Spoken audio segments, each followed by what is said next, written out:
Good morning friends. आज हम लोग देख रहे हैं क्लास 7 अध्याय 9 शीतोष्ण घास तलों में जीवन, यानी जो टेम्परेट ग्रासलैंड होते हैं उसके बारे में चर्चा की गई है। ठीक है, तो हमारा पहला शब्द है इसमें वन। जिन स्थानों पर पेड़ बहुतायत मिलते हैं या मुख्य रूप से होते हैं तो वैसे वनस्पति के अंतर्गत वन कहलाते हैं।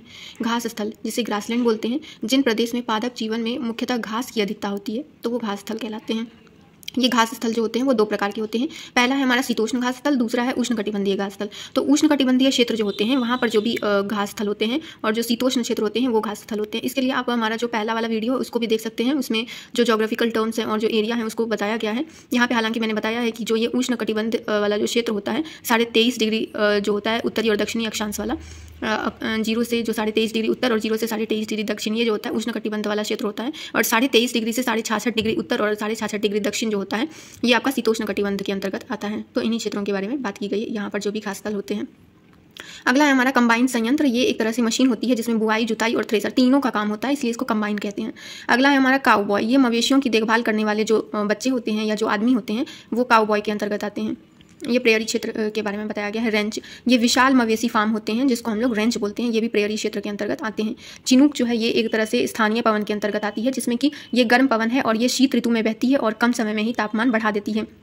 ये उत्तरी अमेरिका का एक स्थानीय पवन है जिसे स्नो ईटर भी बोलते हैं, ठीक है, क्योंकि तापमान बढ़ा देती है। अगला है हमारा प्रेयरी। प्रेयरी जो है ये उत्तर अमेरिका के शीतोष्ण घास स्थल है जिसे हम लोग घास का सागर भी कहते हैं क्योंकि इसके घास की लंबाई जो होती है 2 मीटर की लगभग होती है।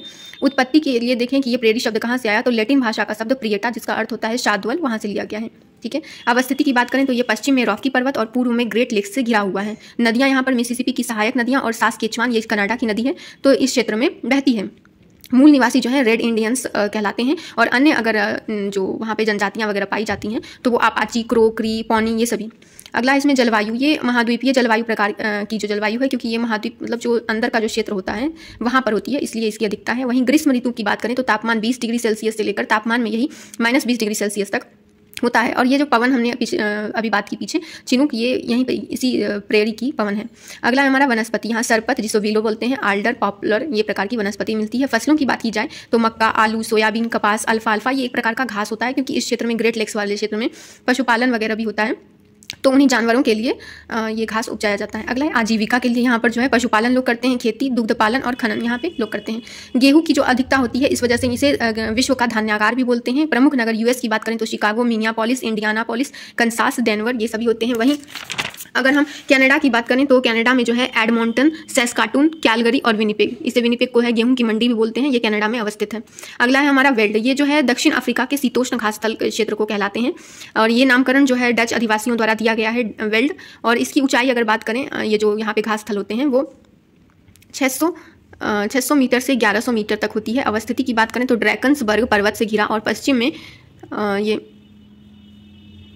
कालाहारी मरुस्थल और उत्तर पूर्व में उच्च वेल्ड के जो क्षेत्र होते हैं उसके बीच में इसकी अवस्थिति है। नदियों की बात करें तो ऑरेंज और लिम्पोपो जो मकर रेखा को 2 बार काटती है, तो ये नदी लिम्पोपो इसी क्षेत्र से होकर बहती है।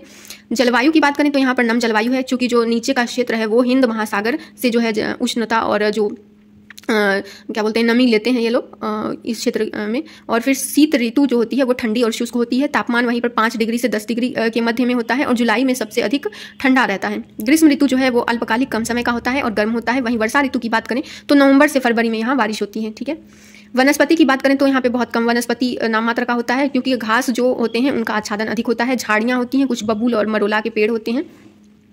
प्राणियों में अगर बात करें तो शेर, तेंदुआ, चीता और कुडू एक विशेष प्रकार का यहाँ पे जानवर मिलता है।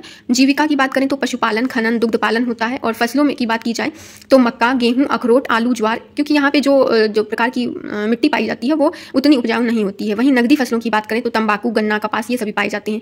और यहाँ पे जो है भेड़ पालन के लिए ऊन के लिए जो है ये लोग भेड़ पालन करते हैं। जो मरीनो नामक जो भेड़ होता है उससे फाइन क्वालिटी का जो है ऊन मिलता है। अगर हम बात करें कि खनन किस चीज़ से होता है तो लोहा और इस क्षेत्र में इस्पात उद्योग भी विकसित है। वहीं कोयला, सोना और हीरा जो है यहाँ पर किम्बरले खान है और विश्व की स्वर्ण नगरी के नाम से जोहान्सबर्ग जो है वो प्रसिद्ध है। अब हम इसे मैप में देख लेते हैं कि ये क्षेत्र कहाँ अवस्थित है। तो ये उत्तर अमेरिका का क्षेत्र है जिसमें कनाडा और ये जो संयुक्त राज्य अमेरिका है दोनों क्षेत्र हैं। यहाँ पर आप लोग देख रहे हैं प्रेयरी जो है वो उस क्षेत्र को बताया गया है। रॉकी पर्वत और जो ग्रेट लेक्स है उसके बीच का ये क्षेत्र है। यहाँ पर देखिए कनाडा और ये संयुक्त राज्य अमेरिका, तो ये हमारा इस तरह से उत्तर अमेरिका का प्रेयरी क्षेत्र है। ये बाइसन यहाँ पे जो जानवर मिलता है मतलब जंगली भैंसा टाइप से होता है।